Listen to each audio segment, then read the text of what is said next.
Hello everybody and welcome back to a new opening video. And in today's video we're going to take a look at a lesser known response to the birds opening, but man is it deadly. You're going to get a very powerful initiative that could end up giving you a winning advantage in under 15 moves. As a chess player that has played the bird a lot, I can tell you it's extremely annoying to play against. Almost all the intuitive moves for white that you will see a lot will be mistakes, and knowing this opening well can get you some free rating whenever you face one f4.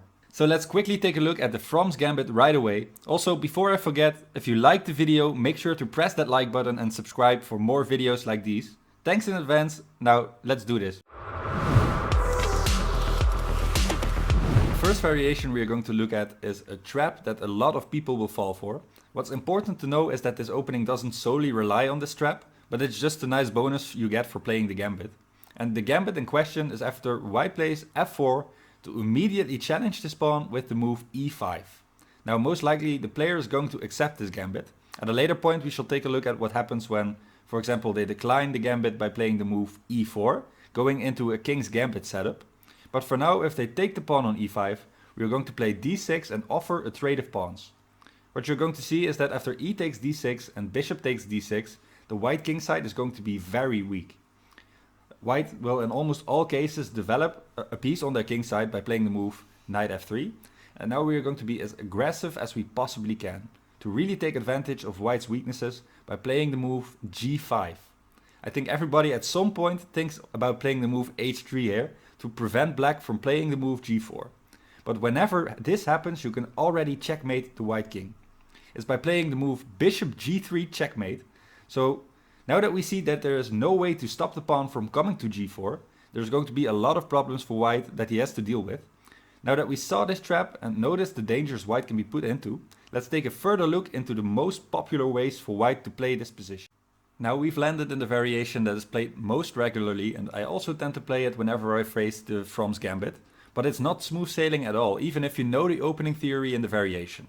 The variation is with the move g3, with the idea that after black plays g4, which he should definitely do, white can place its knight on the defended h4 square. And the mistake people tend to make is to play their bishop back to e7, so they attack the knight twice. But now you get off a very active diagonal and the attack fizzles out. So you don't really want to move the piece you developed already twice. White just plays knight g2 to get into f4 and the danger is no longer there. Black can still play h4 and h5, but the bishop on e7 is not on the right place and it's way less venomous like this.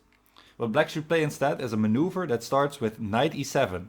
And now the plan behind this is to go from e7 to g6 and try to get an advantageous trade of the knight.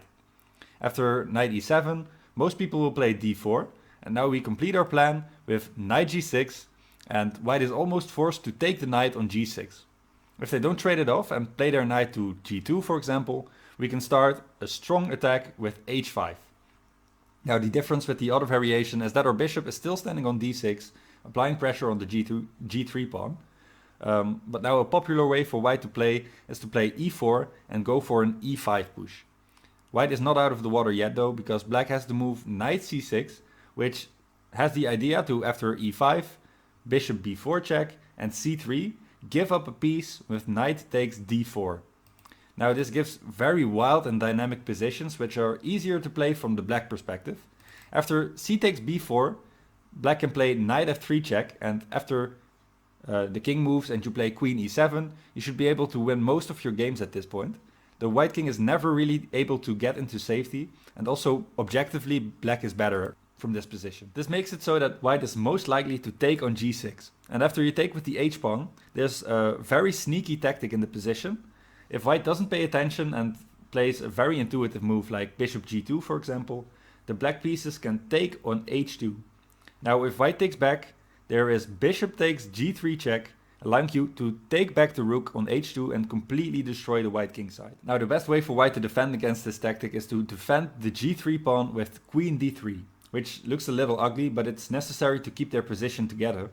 And after knight c6, black makes another threat to actually take the pawn on d4. If white doesn't defend it with c3, black can take the pawn, and if the queen takes, there's bishop takes g3, winning the queen and most likely the game.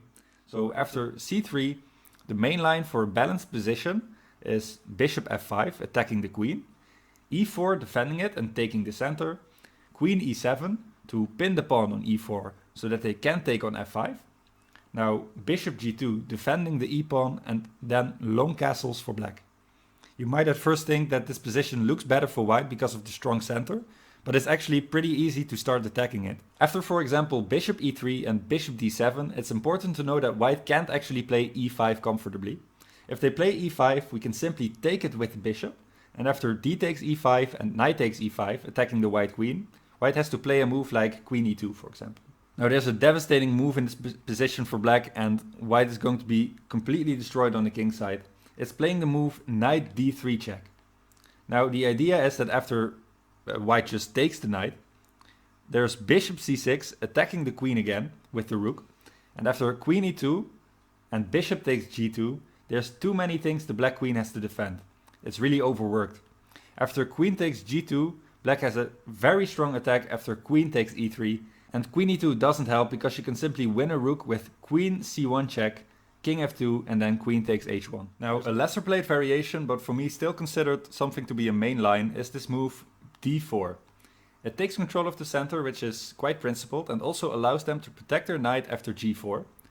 Now they can either move to e5 or to g5. And the way to play for black after knight e5 is quite simple.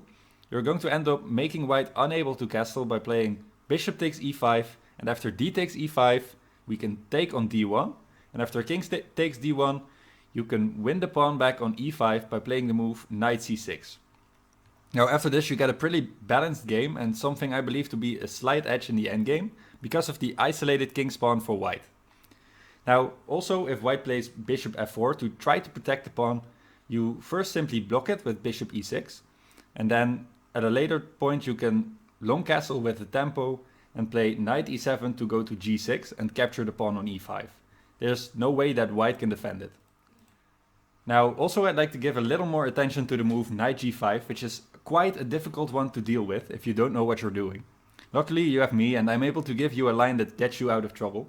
The idea for black is that you are actually able to win a piece, but you have to play the move f5. Now the e4 square is unavailable for the white knight. They can however play the move e4 themselves, so that after h6, to try to win the knight, they are able to attack our bishop with the move e5. After moving it to e7, there's one way for white to maintain a small advantage, even though they are down a piece. When they move the knight to e4, and we take it, they play bishop c4 to activate their piece to a strong diagonal for attacking our king. This gives black quite a bit of troubles while developing. If you're not careful, this could easily go wrong for black. For example, if you play bishop d7, they can castle kingside. Now if you just develop with knight c6 to try and castle, you will lose a piece back in a disadvantageous way because of bishop f7 check. And now king f8 is the only possibility. And after bishop h5 check, you are now forced to sacrifice your own knight back, and the initiative is still for white. So also, by the way, king g7, it would simply run into rook f7 checkmate, so that is not to be advised. Now that you know how dangerous this can still be for black, I will recommend you to play the move knight c6 first. Now after c3, defending the pawn, you can just sacrifice your piece back by playing knight takes e5. After d takes e5, queen takes d1, and king takes d1, you once again end up in an endgame which is playable for both sides. The last thing I'm going to show you is what happens when white decides to decline the gambit by going into a king's gambit themselves. You will have to know a line against it, and if you're an e4, e5 player, you probably already have a weapon against it and you're fully covered for this part, but I will make sure to give a full guide, so I will cover a line against the king's gambit as well. You're allowed to take the pawn and go into very tricky variations that are very sharp and double-edged, but I will recommend a very solid way to get a better position for black without too many difficulties. I recommend playing the move d5, which is called a counter gambit. Instead of taking the pawn and accepting the gambit, you yourself offer up a pawn to white instead. But this is actually very solid. The most seen response for white is taking on d5, and now we will take on f4. After knight f3 to cover h4 the h4 square from queen checks, and knight f6 attacking the pawn on d5, there is just a very solid advantage for black. The most challenging way for white to respond is to play c4 defending the pawn, but now black can play c6 and just challenge the center. White can take because of knight takes c6, d4, bishop g4, bishop e2, bishop takes f3, bishop takes f3, and knight takes d4. Another way for white to play is to go for knight f3. This is fine, but I just recommend to transpose into the other variation with e takes f4, and after e takes d5, knight f6, we are back to a position we just discussed. Now that's actually all the opening theory you need to know for playing the From's gambit. I hope you enjoyed the full opening repertoire against the move f4 and that you will never have trouble facing this opening again. There's a lot of fun to be had when playing the right variations, and if you're an attacking player like me, it's a very nice way to complete your repertoire. So thanks a lot for watching, and if you liked the video, consider subscribing for more videos like this one. Thanks a lot, I'll see you in the next one, and bye bye.